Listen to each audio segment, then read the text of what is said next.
Hello दोस्तों, आप सभी का the logical Indian YouTube channel में बहुत बहुत स्वागत है। मैं हूं एडवोकेट पंकज कुमार त्रिपाठी, लखनऊ से। दोस्तों, दिल्ली में विधानसभा चुनाव होने वाला है। वहां चुनावी प्रचार खूब जोर शोर से चल रहा है। आज बहुजन समाज पार्टी के नेता और कहा जाए तो मायावती जी के उत्तराधिकारी आकाश आनंद जी ने दिल्ली में एक जनसभा को संबोधित किया है। जनता टीवी के सौजन्य से मैं उनकी यह वीडियो आपके बीच में प्रस्तुत कर रहा हूं। मैं चाहूंगा कि आप उनके इस पूरे भाषण को सुनिए और जरा यह तुलना करिए कि जिस तरह के तेवर में जिस तरह का हमला आकाश आनंद ने अरविंद केजरीवाल के 10 वर्षों की सरकार और उनके कार्यों पर किया है, क्या ऐसा हमला, ऐसे सवाल कभी आपने भाजपा के नेताओं को करते देखा है? यानी क्या इनके बातों में जो तीखापन है, जो सवाल है, वो वहां के मुख्य विपक्षी दल और सत्ता की इस समय की प्रबल दावेदारों में से एक भाजपा के नेता भी कभी कर पाए हैं? या कि फिर आप ये सोचिए और बताइए कि आखिर आप आकाश आनंद जो भाषण पढ़ रहे हैं अपने लैपटॉप पर, वो किसके द्वारा लिखा मानते हैं? या कि आकाश आनंद में आप एक बीएसपी का उभरता हुआ नायक देख रहे हैं? किसी भी नए नेता को एक बार जरूर सुना जाना चाहिए, चाहे आप उनके पक्ष में हो, विपक्ष में हो, उनकी तारीफ करें या उन पर तीर चलाएं। राजनीति में दोनों की जरूरत होती है। तो मैं चाहूंगा कि आप इनके इस भाषण को सुनिए और फिर प्रतिक्रिया के जरिए अपने विचार से अवगत कराइए। साथियों, अब मैं आपसे यहाँ विधानसभा आम चुनाव के संबंध में कुछ जरूरी मुद्दे आप लोगों के बीच में रखना चाहता हूँ। साथियों, पिछले 11 सालों से यहाँ दिल्ली प्रदेश में आम आदमी पार्टी की सरकार चल रही है, परंतु आज भी दिल्ली की हालत वैसी ही है जैसे आज से 11 साल पहले थी, जब आम आदमी पार्टी सत्ता में जीतकर यहाँ दिल्ली में आई थी। आज भी दिल्ली की सड़कों की वही बेकार हालत है जो 11 साल पहले थी। आज भी दिल्ली की हवा में कोई सुधार नहीं आया। आज भी दिल्ली का पानी पीने लायक नहीं है।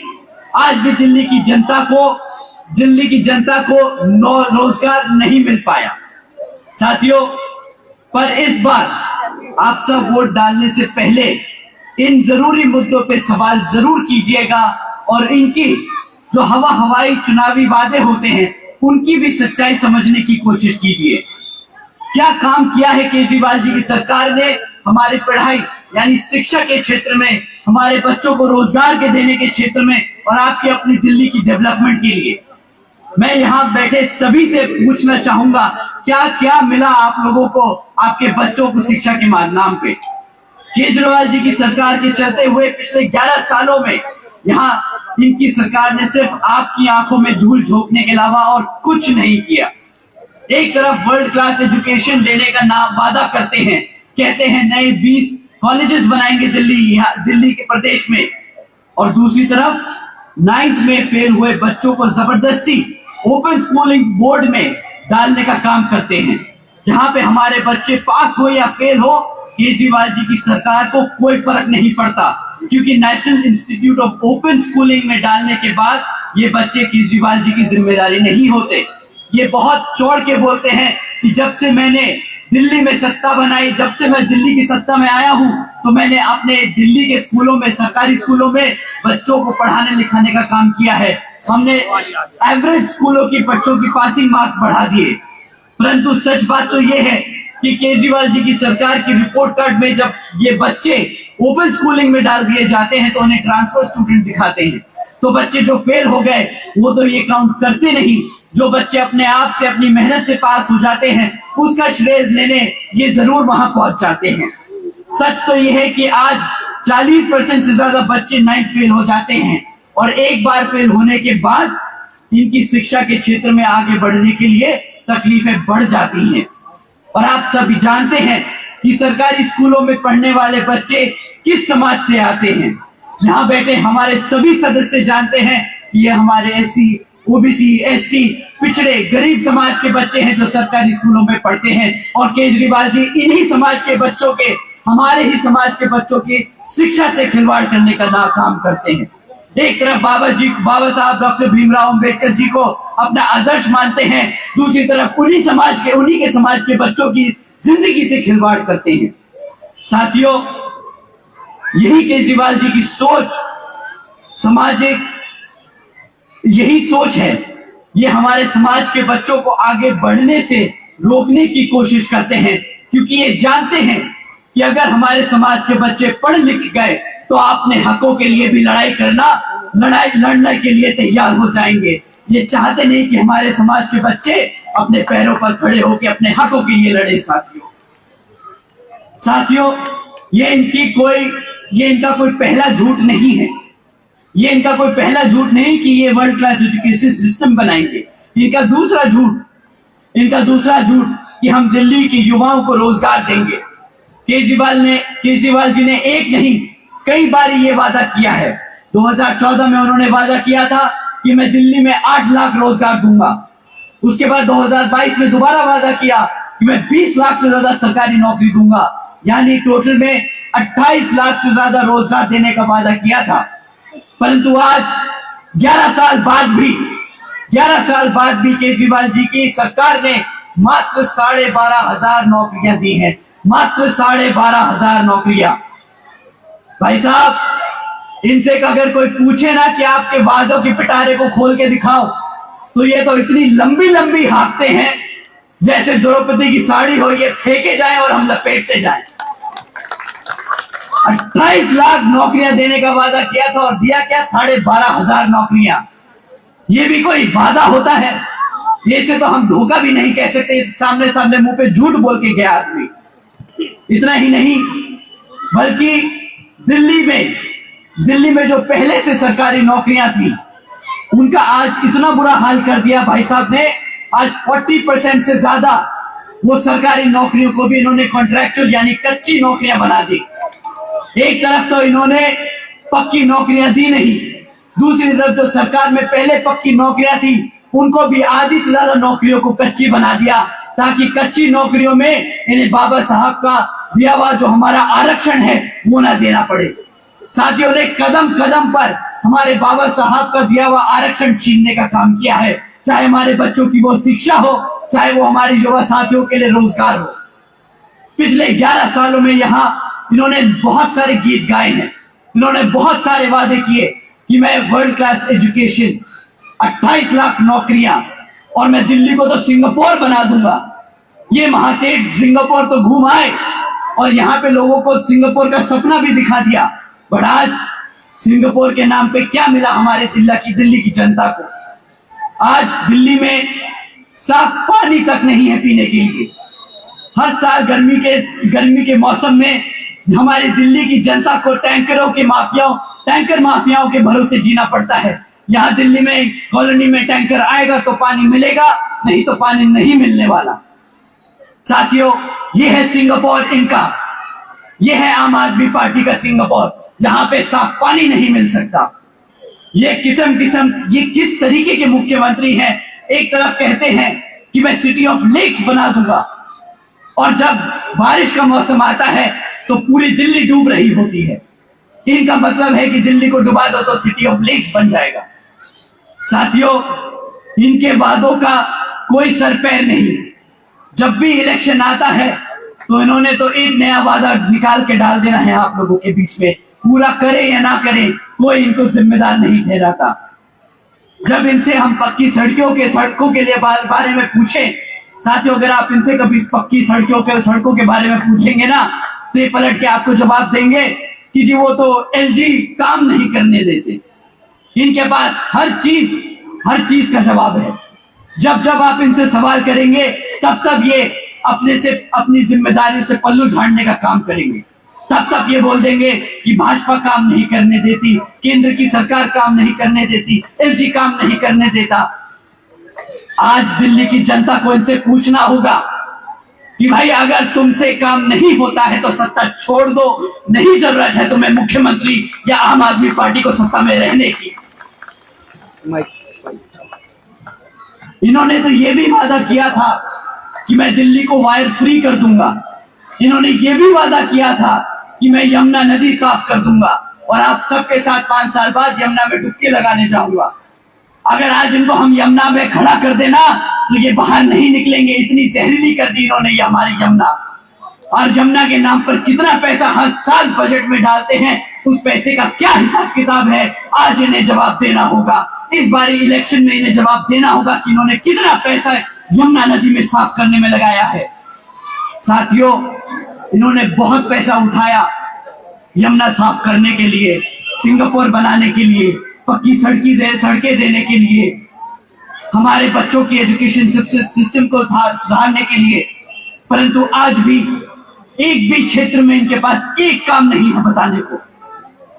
वैसे तो ये कहते हैं, बड़े गर्व से कहते हैं, अरे भाई मैं सीए हूं, मुझे पता है हिसाब किताब कैसे रखा जाता है, मैं आईआरएस से निकल के आया हूं, मुझे रेवेन्यू जनरेट करना आता है।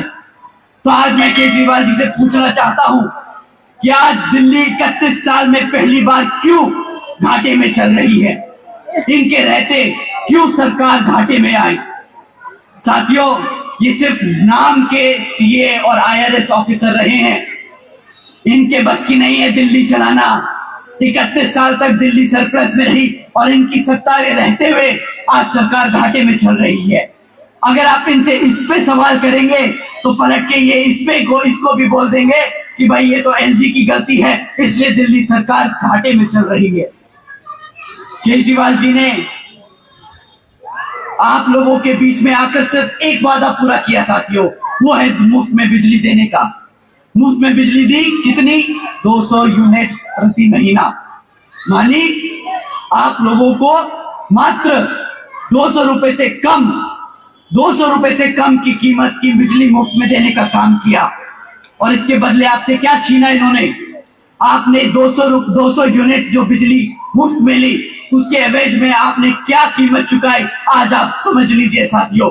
आपने शिक्षा गवाई, आपने साफ पानी गवाया, आपने साफ हवा गवाई, आपने अपनी नौकरियां गवाई और आपने अपनी यमुना नदी गवाई। साथियों, ना मिल पाया हमारे समाज को कोई एससी या ओबीसी का कोई महत्वपूर्ण नेता इस सरकार से। आपने ये सब गवाया है। मिला तो सिर्फ आपको एक भ्रष्ट सरकार, मिली आपको सिर्फ एक भ्रष्ट सरकार, जिसके सारे नेता इवन मुख्यमंत्री तक जेल के पीछे होके चक्कर लगा के आ चुके हैं। यही मिला हमें पिछले 11 सालों में, एक भ्रष्ट सरकार, जिनके सारे नेता एक बार जेल के चक्कर तो हवालात खाई आई। और जब ये लोग जेल में थे तब इनके पास मौका था हमारे एससी या ओबीसी समाज में से किसी को उप मुख्यमंत्री और मुख्यमंत्री बनाने का।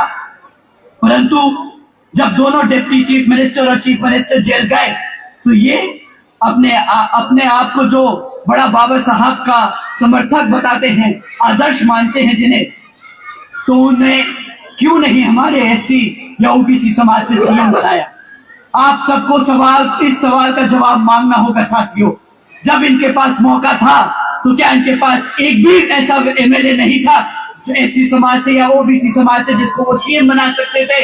इनके पास कई मौके रहे साथियों, उन्होंने एक बार भी हमारे समाज को वो सम्मान नहीं दिया जिस सम्मान के एवज में ये सत्ता में आए। साथियों, सच तो ये है कि इनसे बड़ा दलित और पिछड़े समाज का विरोधी कोई नहीं। साथियों, आज मैं आप सबके बीच में ये कह रहा हूं, ये किसी से छिपा नहीं कि केजरीवाल जी एससी ओबीसी विरोधी है, आरक्षण विरोधी है और बाबा साहब विरोधी है। क्योंकि वो जानते हैं केजरीवाल जी की पार्टी, क्योंकि आप सब जानते हैं, आप सबको पता होना चाहिए, क्योंकि केजरीवाल जी की ही पार्टी है जिसने सुप्रीम कोर्ट में एससी एसटी रिजर्वेशन में सब क्लासिफिकेशन की याचना लगाई थी। साथियों, मैं फिर से कह रहा हूं, केजरीवाल जी एससी ओबीसी विरोधी हैं, आरक्षण विरोधी हैं और बाबा साहब विरोधी हैं। साथियों, अगर आम आदमी पार्टी का ये हाल है तो बीजेपी और कांग्रेस दूर नहीं। बीजेपी और कांग्रेस भी मैदान में है, परंतु आप इनके झूठे वादों से सावधान रहिएगा। बीजेपी और कांग्रेस दोनों की सरकारें कई राज्यों में चल रही हैं और अगर आप इनसे इनका काम पूछेंगे तो दोनों ही पार्टियों के पास आपको बताने के लिए एक भी काम नहीं होगा। ये आपको बताएंगे तो क्या बताएंगे कि हमसे मुफ्त में राशन ले लो, हमसे मुफ्त में बिजली ले लो, हमसे मुफ्त में सहयोग ले लो, पर कभी भी आपको मुफ्त में शिक्षा नहीं देंगे, कभी भी आपके बच्चों को रोजगार नहीं देंगे। केंद्र की भाजपा की सरकार में यहाँ तक कि केंद्र की भाजपा की सरकार को भी जे कॉलोनी की चुनाव के दौरान ही याद आई। पिछले 5 साल से कहां थे ये जे कॉलोनी के लोगों के लिए फ्लैट। अभी 2 दिन पहले आदरणीय प्रधानमंत्री जी जे कॉलोनी के सभी लोगों को फ्लैट की चाबियां दे रहे हैं। 5 साल से कहां थे आदरणीय प्रधानमंत्री जी?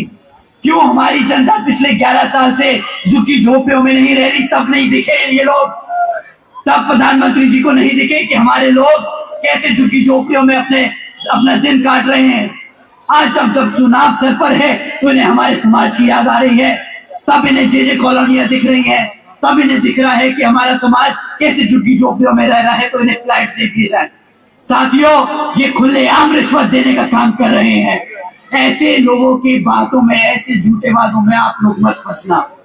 साथियों, इतना ही नहीं, कांग्रेस की बात करनी बेकार है।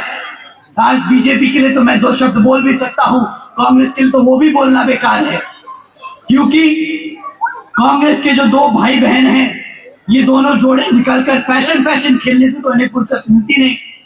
पार्लियामेंट में जाके नीली टी-शर्ट, नीली साड़ी पहन के नाटक पूरा कर लेते हैं।